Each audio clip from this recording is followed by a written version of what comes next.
Y estamos en comunicación con Guillermo Martínez, intelectual, escritor y matemático. Hola Guillermo, Matías Raya te saluda, ¿cómo estás? Hola Matías, ¿cómo están? Muy bien. ¿Cómo estás vos? Todo muy bien, todo tranquilo. Me alegro. Guillermo, yo tengo entendido que sos matemático y escritor, una combinación no tan habitual. ¿Qué llegó primero, la matemática o la escritura a tu vida? Bueno, en realidad la escritura desde muchísimo antes, ¿no? Yo escribo desde muy chico, en la adolescencia ya había escrito un primer libro de cuentos que terminé a los 19 años, cuando todavía ni siquiera imaginaba que algún día iba a estudiar matemática. Es decir, la matemática llegó casi como un accidente y por mucho tiempo mantuve la literatura como una especie de vida paralela, ¿no? Mientras estudiaba la licenciatura, publiqué mi primer libro de cuentos, mientras estudiaba el doctorado, publiqué mi primera novela, y nunca sentí que hubiera demasiados vasos comunicantes tampoco, es decir, siempre mi forma de pensar tuvo que ver con pensar cuentos. Mi formación fue inicialmente como cuentista y siempre imaginé las historias más o menos de la misma manera, ¿no? Como cuentos. Recién, creo yo, con Crímenes Imperceptibles, por primera vez tomé algunos temas así de la matemática de manera más directa. ¿Y pensaste una vez hacer un libro como Paenza que integra completamente la matemática y la literatura? Bueno, en realidad los libros de Paenza son de matemática, ¿no? O sea, matemática aplicada o más o menos aplicada a circunstancias de la vida cotidiana. En mi caso, yo escribí dos libros que tienen que ver con la matemática, de ensayos, ¿no? Uno que se llama Borges y la matemática, donde muestro cómo algunos elementos de la matemática fueron inspiración para algunas de las ficciones de Borges, y cómo la matemática aparece en varios de los ensayos de Borges, incluso en algunos poemas. Entonces ese libro yo lo publiqué en el año 2013, ya tiene varias reediciones.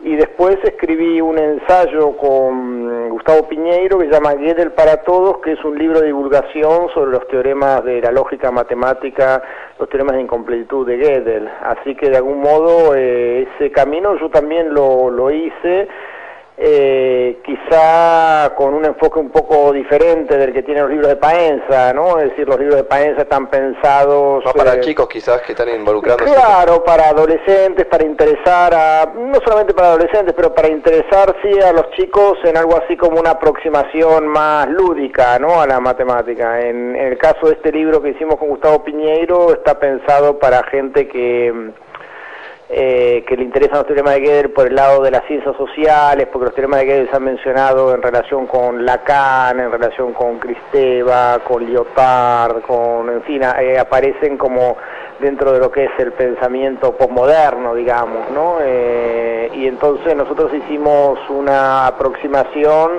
en la que intentamos contar de la forma más sencilla posible los teoremas, pero con toda la profundidad que tiene el tema. Claro, fue un perfil más distinto. Sí. Llevándote por el lado de la literatura, de tu forma de escribir, ¿cómo es tu rutina de escritura? ¿Escribís todos los días como obligación? Sí, trato de escribir todos los días, de lunes a viernes, e incluso a veces los fines de semana también, depende de cómo venga lo que estoy haciendo. ¿No te llevas por la inspiración? O sea, cuando se te ocurre algo lo escribís, o siempre te escribís todos los días? En general yo trabajo en novelas, salvo ahora que estoy terminando un libro de cuentos, pero en general la mayor parte de mi vida como escritor finalmente fue tratar de terminar novelas, y cuando uno escribe novelas no puede estar supeditado al día de inspiración, ¿no? Porque son como los días feriados, hay muy pocos en el año.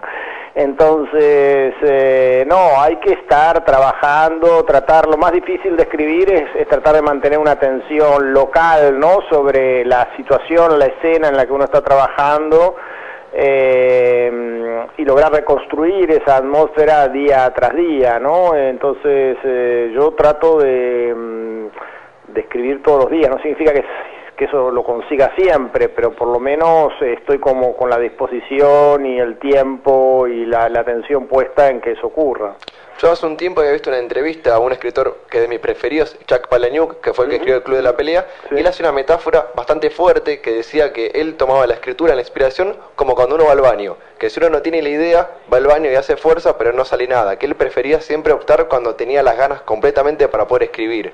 Es una metáfora un poco fuerte, pero a mí me pareció que era interesante, porque también hay escritores que escriben siempre como obligación y no cuando tienen la idea. Bueno, lo que ocurre es que en general, a mí la parte, digamos, de las ideas es lo que se me ocurre más fácilmente. Yo tengo una lista en espera de novelas por escribir, es decir, las ideas ya las tuve, el problema es luego llevar esas ideas a su concreción final.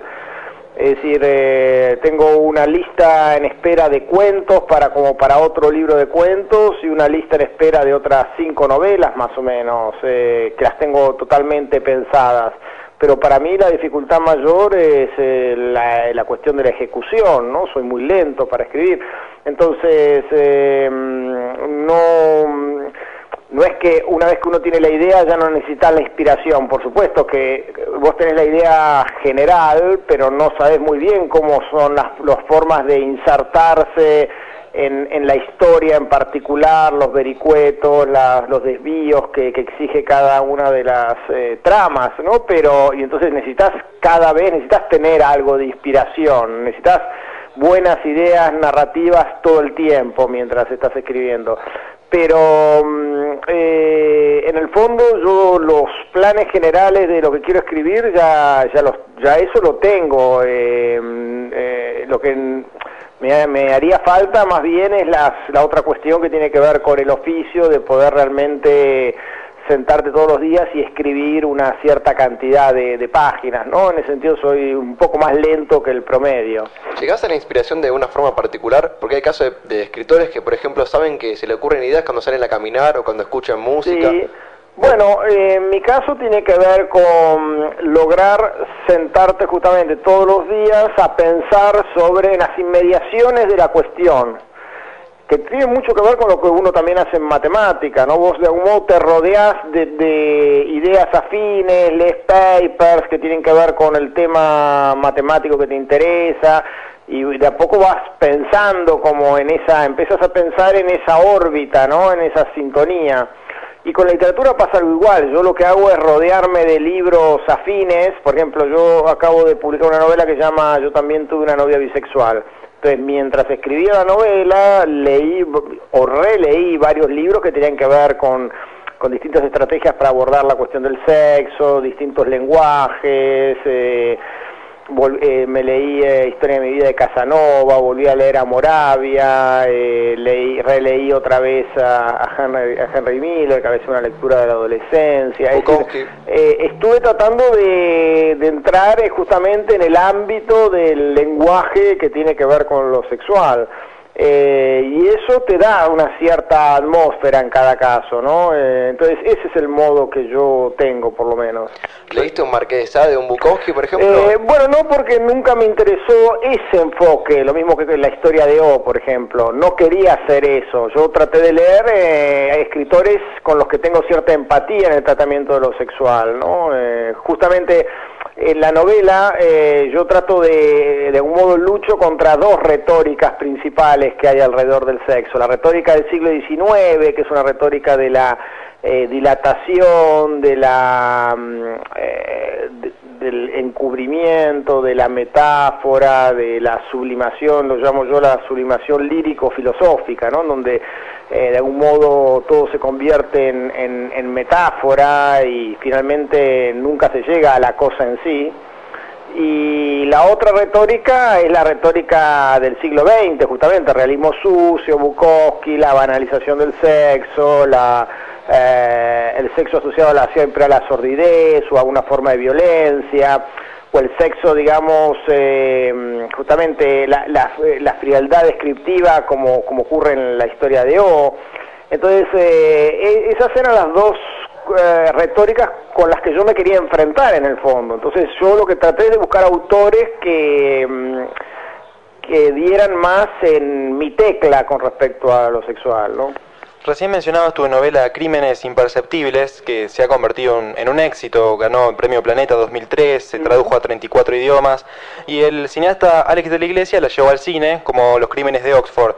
A mí me interesa saber qué protagonismo, qué rol cumpliste en esa filmación, si Alex de la Iglesia te consultó, si participaste. No, o sea, yo cuando se venden los derechos de adaptación, en general se venden con total libertad para que el director haga su versión. Yo no participé en el guión, por ejemplo. Ellos me consultaron, escribieron un guión preliminar que yo lo pude ver. Tuve una reunión en Madrid con Alex de la Iglesia y Jorge Guerrica Echeverría, que es su coequiper, digamos, ¿no? Ellos siempre escriben los guiones juntos. Entonces conversamos de varias cuestiones que había en el guión ese preliminar, y yo sugerí algunos cambios que ellos hicieron. Y luego ese guión se transformó bastante al ser traducido al inglés. Al ser traducido al inglés, los actores ingleses incorporaron muchas modificaciones.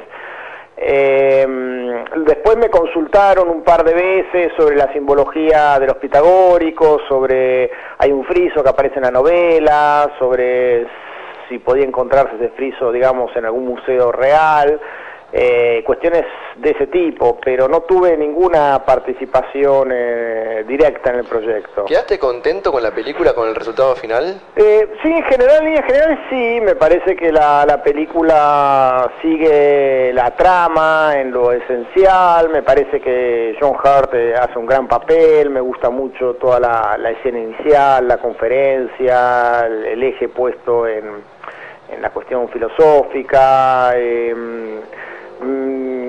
Hay algunas escenas que me parece que están muy bien, la escena en particular de los chicos Down, que es escalofriante.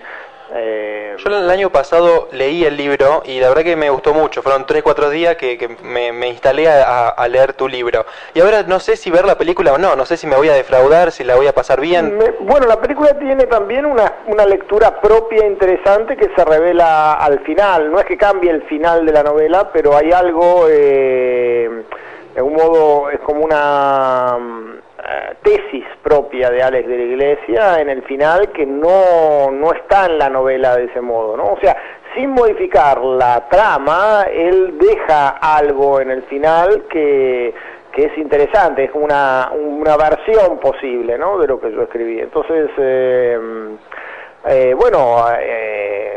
yo creo que sí, que es una película, por supuesto, que vale la pena ver, más allá de que siempre al autor de la novela le duele que se sacrifiquen algunas cosas, ¿no? Las películas suelen ser como resúmenes de las novelas, entonces hay algunas cosas que cayeron y que, bueno, yo lo lamenté en su momento, ¿no? Por ejemplo, no aparece René Laván, que para mí era una escena que me gustaba mucho en la novela y que, bueno, directamente no aparece en la película, y así hay algunas otras cosas que no pudieron entrar. Te quería llevar por el lado nuevamente de la literatura. ¿Estás leyendo literatura de una generación nueva de escritores argentinos o no estás leyendo nada nuevo por ahora? No, siempre leo algo de los nuevos escritores argentinos, siempre leo y trato de... te llegan algunas cosas, por ejemplo, leí los libros de cuentos de Samantha Schweblin, leí la novela Las teorías salvajes de Paul Aloysiak, leí algunos otros libros de escritores quizá no tan jóvenes, pero que de algún modo son también escritores nuevos o no tan conocidos, ¿no? Hay un libro que le dimos el premio del Fondo Nacional de las Artes que se llama La Suma del Olvido, de Berechik, y leí otra novela que me gustó mucho en estos últimos años, fue El trabajo de Aníbal Jarkovsky, que aunque tiene más o menos mi edad, no es un escritor que todavía sea tan conocido. Entonces no todo lo nuevo es lo joven, ¿no? Claro, a veces hay escritores que no son tan jóvenes, pero que están quizás publicando sus primeros libros. En el programa estuvimos hablando de eso, de la gente que llega al éxito de muy joven y otra que te llega de más tarde, que no es necesariamente el éxito esté relacionado con la juventud. No, sobre todo el éxito ya es una cuestión ya casi, ¿cómo te podría decir?, similar a la lotería. Yo estoy tratando de pensar en lo que son los buenos libros, ¿no?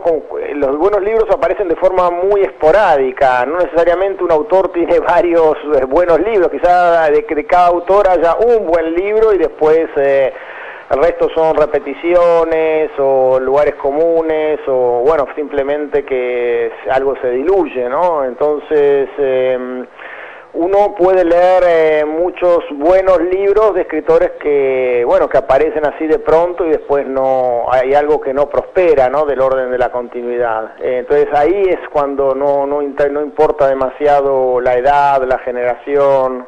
Puede haber un caso como Salinger, que escribió solo El guardián en el centeno y después no tuvo nada más.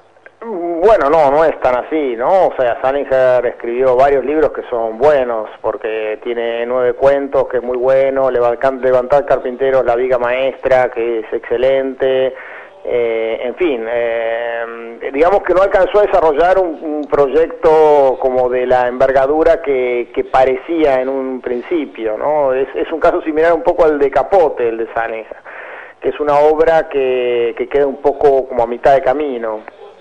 Pero no tuvo el anterior a Capote, no me acuerdo el nombre de... el de Desayuno en Tiffany's, ese no sí, fue. Sí, es ese Capote, ¿eh? Claro, pero ese también tuvo éxito, tuvo la novela, y que se me olvidó el nombre. Y bueno, A Sangre Fría. A Sangre Fría, claro, A Sangre Fría, y el Desayuno en Tiffany's. Pero tiene también Música para Camaleones, que es excelente, y después él estaba trabajando en lo que decía que era una gran novela, que convenció a sus editores de que le paguen unas cifras multimillonarias, y finalmente esa gran novela nunca la publicó. Por eso te digo que son esas clases de escritores que quedan como un poco en cierta promesa, ¿no?, de algo por venir.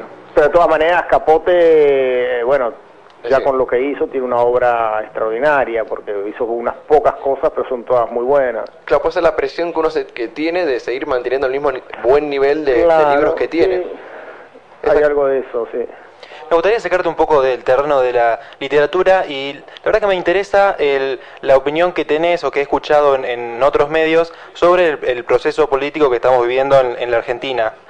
Y bueno, hace un tiempo protagonizaste en 678 una especie de conflicto, bueno, que capaz que vos no lo esperabas, no lo generaste tampoco, pero entre Carta Abierta, entre Orlando Barone y los demás panelistas, que te criticaban mucho cuando vos hacías algunas críticas al kirchnerismo. Después en Carta Abierta también estuvieron reflexionando sobre eso. Me gustaría saber qué reflexión tenés. Bueno, yo en primer lugar diría que yo no lo percibí así el día, digamos, del programa en el que estuve en 678, digamos. Yo expresé mis ideas sobre un punto en particular que tiene que ver con la cuestión de la discusión de discursos o el dominio de discursos, y que me parecía que era una batalla cultural, digamos, que por supuesto había que dar y que hay que dar, y en la que ese programa jugó un papel importante. Y lo que simplemente trataba de señalar es que no me parecía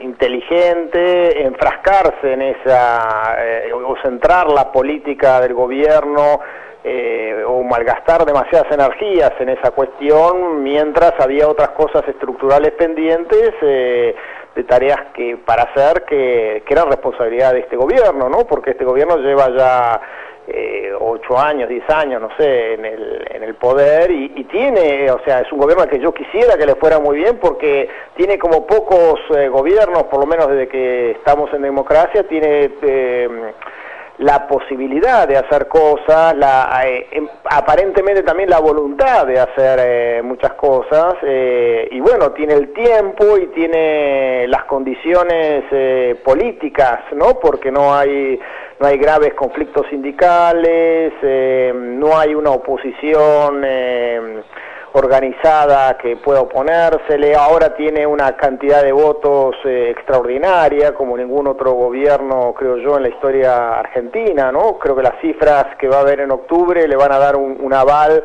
como para poder avanzar en medidas profundas. Entonces, lo que yo creo es que este gobierno recuperó de algún modo el piso de conquistas históricas del peronismo, las paritarias, la asignación universal por hijo, el tema de las jubilaciones, bueno, el tema de la independencia para hacer política a partir de la renegociación de la deuda, muchas cosas interesantes. Pero lo que yo no quisiera es que ese fenómeno casi como de autocomplacencia, ¿no? Que yo veo a veces decir, bueno, hicimos esto, hicimos lo otro, y como que entonces ya está, ¿no? Me parece que... ¿En dónde debería avanzar? Que este es el momento de avanzar y decir, bueno, no queremos un país con villas miserias, por ejemplo. Vamos a resolver el tema de la vivienda, vamos a resolver el tema de la educación, vamos a lograr que las escuelas públicas vuelvan a ser escuelas de excelencia, ¿entendés? Me parece que hay una cantidad de cosas que antes ni pensábamos, porque justamente antes estaba en la situación de salir de algún modo del agujero en el que estábamos todos metidos, pero ahora me parece que hay que es la posibilidad de pensar en grande para los 4 años que quedan por delante, por lo menos mientras esté el ciclo de Cristina, ¿no? Eso es lo que yo trataba de decir, que me parece que frente a esa magnitud del problema, la pelea con Clarín a esta altura ya es algo menor en lo que no hay que perder demasiadas energías. Esa es por eso no creo yo que ellos tampoco, no sentí que ellos me saltaran a yugular, ni mucho menos, sino que bueno, es natural que casi, yo diría, una parte del orgullo de ese programa tiene que ver con la lucha de discursos, etcétera. La creación de sentido, claro. Pero fue bastante interesante después lo que dijo Foster en Carta Abierta, que llegó, que está bueno que haya críticas, o no, que no tienen que ser críticas necesariamente. No son críticas, sino de algún modo decir, bueno, aporte. Claro, ¿cómo seguir? ¿Qué hacer a continuación? ¿No? Me parece que esa es la gran discusión que se viene, ¿no? Para los próximos años. ¿Qué significa profundizar, ¿no? En definitiva. Guillermo, ya para ir dándole un cierre a la entrevista, te quería consultar, ¿en qué estás trabajando en la actualidad? ¿En un nuevo libro? Sí, estoy escribiendo un cuento largo que va a cerrar un libro de cuentos que tengo pendiente, que el libro se llama Los reinos de la posición horizontal. Son cuentos de sexo y muerte. Entonces estoy escribiendo un último cuento para ese libro que ojalá pueda publicar quizá el año próximo. Bueno, te deseo mucho éxito en este nuevo proyecto y muchas gracias por la comunicación. No, al contrario, un abrazo grande para ustedes. Muchísimas gracias igualmente. Chao, chao. Hablamos con Guillermo Martínez, intelectual, escritor y matemático.